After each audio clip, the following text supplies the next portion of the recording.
Hello, and welcome to this week's episode of The Executive Branch.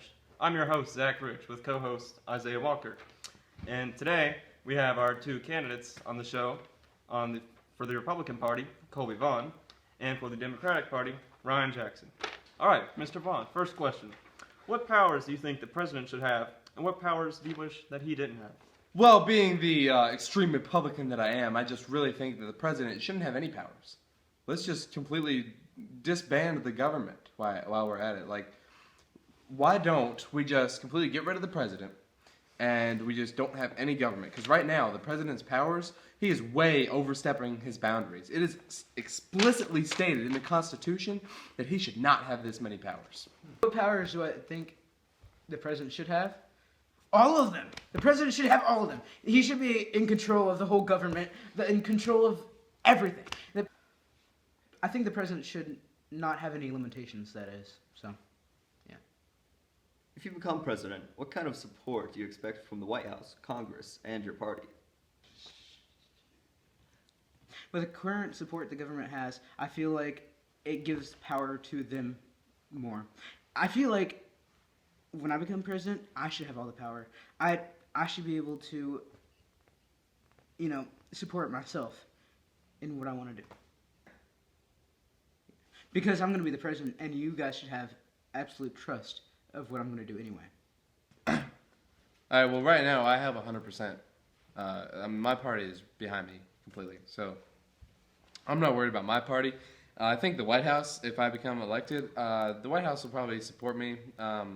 The government workers and stuff, I'm not expecting any kind of backlash from them. And Congress right now is Republican, Senate, and House. So I expect to be able to completely work together with both branches of Congress. And both houses will completely back me. And the only thing I'm worried about is the extreme left wings like Senator Jackson over here, the people who don't think the way I do, which is the right way. So, Thoughtful answers. All right, next. What would you describe as two powers, Mr. Vaughn? Probably anything that would infringe on anybody else's rights at all. Like if I'm the president and I decide, hey, I want to build a 18-hole golf course in the White House. Okay, like obviously we're gonna have to buy some more land to expand the White House. So I don't know why we would have to force somebody else to sell their stuff. Like that's unconstitutional to force somebody else to sell their land to us just because I'm the president. And so stuff like that is too powerful.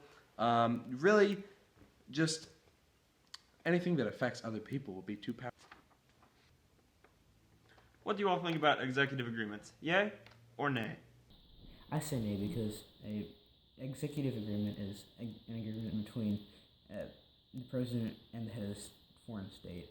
So, therefore, with my presidency, I should just make all of the decisions. Yeah. Based on executive privilege, what is your opinion on diplomatic and military powers?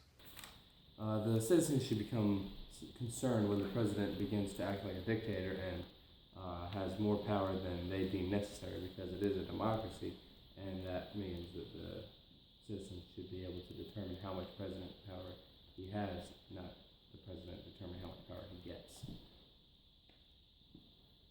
So imperial presidency is when the president gets too strong and goes behind the government's back and does secret stuff without consulting them.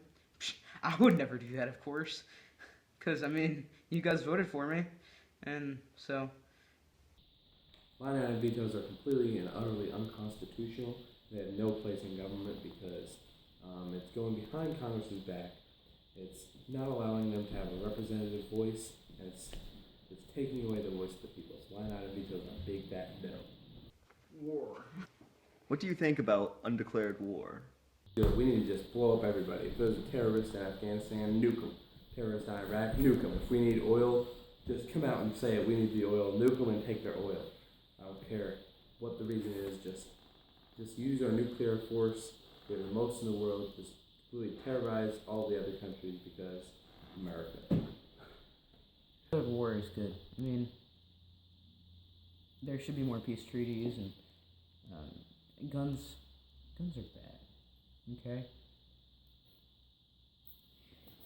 Diplomatic and military powers should belong to the president to an extent. Of course, he should go through the Senate and House of Representatives to determine what exactly the foreign nations' policies will be and what kind of treaties we'll sign. But most of the time, the president should have a pretty good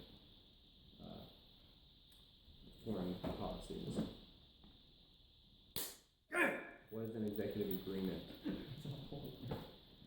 That wraps up this week's episode of the Executive Branch. See you all next week.